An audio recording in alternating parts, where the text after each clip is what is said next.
नमस्कार, स्वागत है आप सभी का और मैं हूं आपके साथ पल्लवी राजपूत। खबरों में आगे बढ़ने से पहले आज हम एक शख्सियत से आपकी मुलाकात करवाएंगे। आज हमारे साथ प्रतापगढ़ से समाज सेवी निराला त्रिपाठी जुड़े हुए हैं, जो हमें सरकार की तमाम योजनाओं की जमीनी हकीकत के बारे में बताएंगे। हम जानेंगे उनसे कि वाकई में सरकार की जो योजनाएं हैं क्या धरातल पर उसका कुछ खास असर नजर आ रहा है, उनकी ग्राम पंचायत में क्या कुछ स्थिति है। तमाम सवालों के जवाब के लिए आइए सीधे चलते हैं निराला त्रिपाठी के पास। निराला जी, सबसे पहले बहुत बहुत स्वागत है आपका एएनबी न्यूज पर।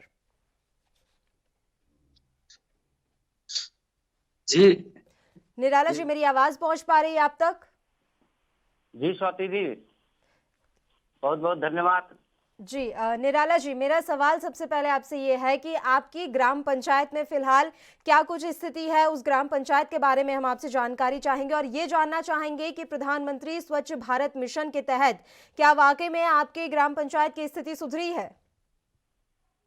जी, अगर हम प्रधानमंत्री स्वच्छ भारत मिशन की योजना के अंतर्गत की बात करते हैं जी। और अपनी ग्राम पंचायत स्तर की बात करते हैं तो मैडम हमारे यहाँ इस योजना का व्यापक स्तर पर खेल खेला गया है, क्योंकि प्रधानमंत्री जी के सपनों को जो 2 अक्टूबर 2014 से उन्होंने सोचा था कि ग्रामीण अंचलों को हम जो है बिल्कुल स्वच्छ बना देंगे, लेकिन हमारे यहाँ ब्लॉक से लेकर के जिले अधिकारी तक इसको जो है पूरी तरीके से भ्रष्टाचार युक्त कर दिया है।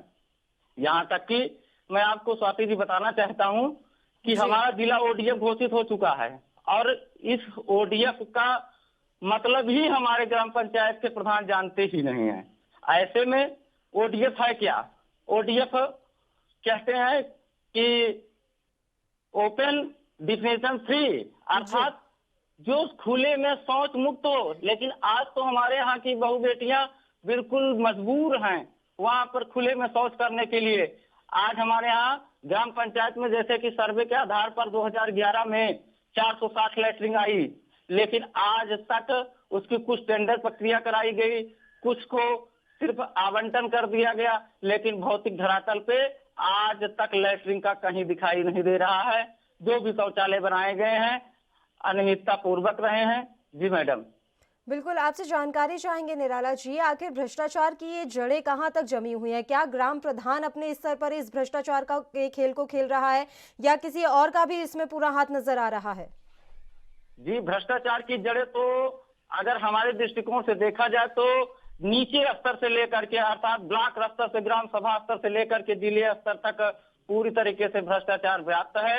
जैसा कि मैं आपको बताना चाहता हूं, भ्रष्टाचार के संबंधी मैंने कई बार शिकायत करने की भी कोशिश की ब्लॉक में जा करके, और मैंने अनियमितता के बारे में भी वहां पर एप्लीकेशन भी दिया है और जी। इस एप्लीकेशन को शपथ पत्र के साथ दिया कि हमारे गांव की जांच हो।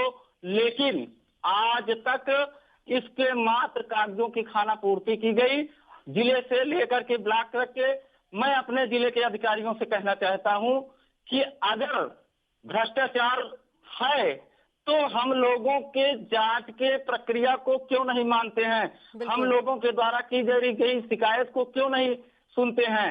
जबकि उनको बताया जाता है, जब हम एप्लीकेशन लेकर के जाते हैं तो कहते हैं कि चुनावी मेढक आ गए हैं, ये टर टर कर रहे हैं। लेकिन मैडम आपको दिखाना चाहते हैं कि मैं बीते 3-4 सालों से लगातार एप्लीकेशन ब्लॉक के माध्यम से जिले के माध्यम से दे रहा हूं, लेकिन इस पर हमारे जिलाधिकारी महोदय संज्ञान नहीं ले रहे हैं। मैं खुले दिल से चैलेंज करना चाहता हूं कि हमारे ग्राम में जो भी, चाहे वो स्वच्छ भारत मिशन रहा हो, चाहे मनरेगा रहा हो, चाहे अन्य विकास बिल्कुल, की मेरा योजनाएं जारी अगला हुई हैं, सवाल उनकी निराला जी खुले स्तर आपसे पर जांच की यही जाए। था। देखिए, स्वच्छ भारत मिशन की क्या कुछ स्थिति है आपके ग्राम पंचायत में, वो आपने बता दी।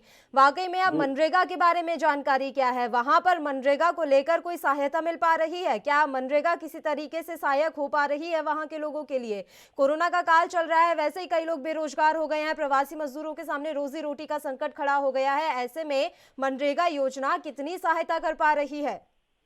आप मैडम बिल्कुल सही कह रहे हैं। प्रधानमंत्री जी का ये बहुत ही महत्वपूर्ण योजना है, जिस पर जो है ग्राम पंचायतों को सिर्फ प्रवासी मजदूरों की नहीं बल्कि रोजगार का अवसर मुहैया कराने के लिए ये योजना चलाई गई है। जी। और इस योजना का जिले स्तर पे तो नहीं, मैं अपने ग्राम स्तर से बताना चाहता हूँ कि इस योजना पर बिल्कुल ग्रहण सा लगा हुआ है। यहाँ से ब्लॉक से लेकर के जिले तक पर इस पर कोई सुनवाई करने वाला नहीं है। यहाँ तक कि योजना के अंतर्गत जितने भी हमारे यहाँ श्रमिक हैं, श्रमिकों का पंजीकरण तो किया गया, लेकिन ये नहीं देखा गया कि ये श्रमिक एक्टिव हैं और कौन से श्रमिक एक्टिव हैं। सिर्फ श्रमिकों को नाम पर पैसा उनके खाते में डाल करके और उनका पैसा विड्रॉल कर लिया जाता है, खाना पूर्ति की जाती है। और जैसे कि हम देखते हैं कि हमारे यहाँ मनरेगा में विशेष करके तालाब और सड़कें और जो है बहुत सारे कार्य हमारे यहाँ प्रधान के द्वारा कराए जाते हैं। और उसमें क्या करते हैं, 80 मजदूरों की अगर सूची देख ली जाए तो जिनको वास्तव में जरूरी है, जिनको रोजगार की आवश्यकता है, वो तो रोजगार करने नहीं जाते हैं। सिर्फ उन्हीं का नाम होता है जो प्रधान के चहेते होते हैं और चहेते लोग ही उन पे फॉर्म भरते हैं, उनका मनरेगा जॉब कार्ड बनता है और उसी पे खाते पे ट्रांसफर हो जाता है। मजदूरी कोई और करता है, काम कोई और करता है, पैसा कोई और खाता है। बिल्कुल, सरकारी योजनाओं में जबरदस्त धांधली यहाँ देखने को मिल रही है। हम ये भी जानकारी आपसे चाहेंगे, प्रधानमंत्री आवास योजना किस तरह से वहां पर काम कर रही है आपके नजरिए से? क्या वाकई में वो सहायक हो पा रही है? प्रधानमंत्री आवास योजना के तहत कितने लोगों को आवास मिल पाया? जी, हमारे ग्राम पंचायत में प्रधानमंत्री आवास योजना का बहुत ज्यादा लाभार्थी नहीं हुए हैं। लगभग अभी 13-14 आवास आए हुए हैं प्रधानमंत्री आवास योजना के अंतर्गत। लेकिन अभी जस्ट सरकार के द्वारा सर्वे कराया गया, जियो टैगिंग कराई गई, जिसमें हमारे यहाँ 328 नामों को चयन किया गया। मैं तो इस चैलेंज के साथ कहना चाहता हूं कि जिन 328 नामों का चयन किया गया है उनकी पात्रता श्रेणी का सर्वे किया जा रहा है, लेकिन जो गरीब है उनके नामों को जो झुग्गी झोपड़ी में जीने वाले हैं उनके नामों का चयन नहीं किया गया है।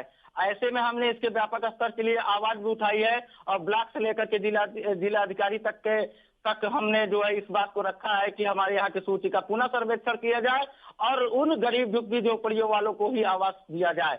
और ऐसे में आवास संबंधी जितने भी अब तक हमारे आवास हुए हैं उसमें तो खुला रेट चलता है मैडम। हमारे यहाँ खुला रेट अर्थात सरकार को बोलते हैं कि यहाँ पर पैसा लगता है, पहले पैसा दीजिए, 10 से 20 हजार रुपए शुरू में ले लेते हैं, इसके बाद मजदूरी के नाम पर सीधे पेमेंट करा लेते हैं मनरेगा के खाते में डाल करके। तो ऐसे में गरीब किस तरीके से आवास अपना बना पाएगा? इसके भौतिक सत्यापन अगर हमारे जिलाधिकारी महोदय, जिला पंचायती राज महोदय आ करके देखें कि सच्चाई क्या है ग्राम में, तब पता चल पाएगा कि हमारी आवास योजना का कितना अमली जामा हमारे ग्राम पंचायत में पहुंचा रहा है और हमारे प्रधानमंत्री के सपनों को कितना साकार कर रहे हैं। बिल्कुल निराला जी, वाकई में स्थिति काफी यहाँ पर चिंताजनक है। तमाम सरकारी योजनाओं का लाभ वाकई में लोगों तक नहीं पहुंच पा रहा। शुक्रिया निराला त्रिपाठी जी, आप हमारे साथ जुड़े, तमाम जानकारी आपने हम तक पहुंचाई। देश दुनिया की खबरों के लिए ANB न्यूज को सब्सक्राइब करें और बेल आइकन दबाएं।